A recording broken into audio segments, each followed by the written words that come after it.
इश्क भी रुसवा रुसवा हो के चले अपने दिल में झांक के देखो। एक थ्रिलर लव स्टोरी जो 4 शताब्दियों तक चली थी, जिसमें हीरोइन के 4 जन्म हुए थे।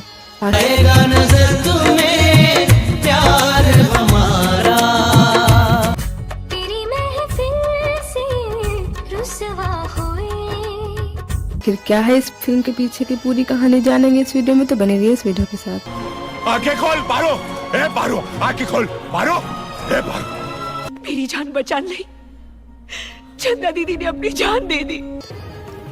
आज की इस वीडियो में हम फिल्म डेंजरस इश्क के बारे में बात करेंगे। डेंजरस इश्क फिल्म साल 2012 में रिलीज हुई थी।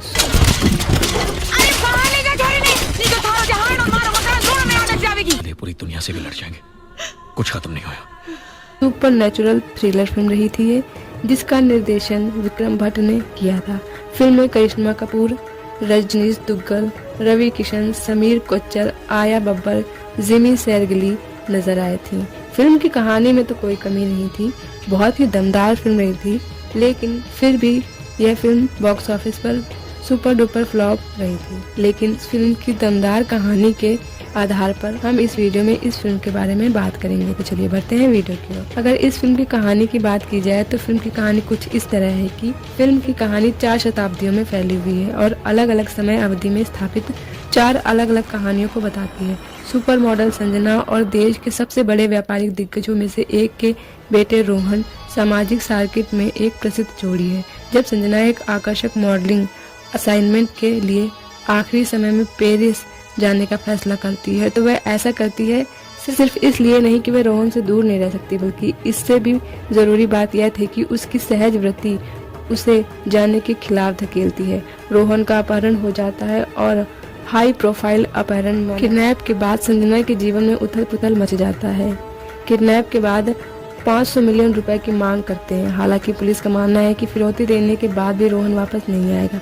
कुछ ही समय बाद संजना को अजीब आवाजें सुनाई देने लगती हैं। उसे रोहन के गीता कहने के सपने आते हैं। बाद में संजना को बताया जाता है कि रोहन का किडनैप किसी तरह उनके पिछले जन्मों से जुड़ा हुआ है। पिछले जन्मों में वापस जाती है, जहाँ वह खुद को गीता के रूप में देखती है, जो एक युवा हिंदू लड़की होती है और इकबाल नामक एक मुस्लिम लड़के से प्यार करती है।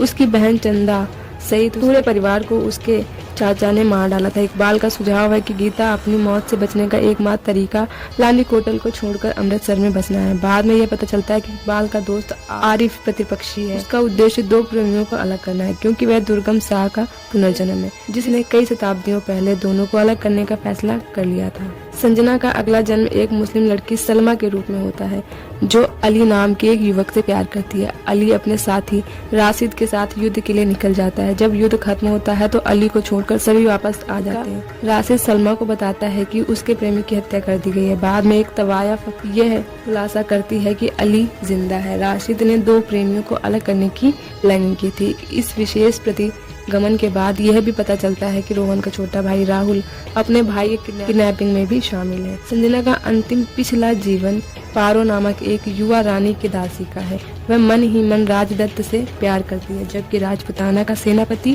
दुर्गम शाह भी उससे प्यार करता है। दुर्गम शाह उससे शादी करने की भी बात कहता है, और नहीं तो वह राजदत्त को मरवा देगा। वह उसके पास जाती है और कबूल करती है कि उसने जहर खा लिया, ताकि वह राजदत्त से बेदाग मर जाए।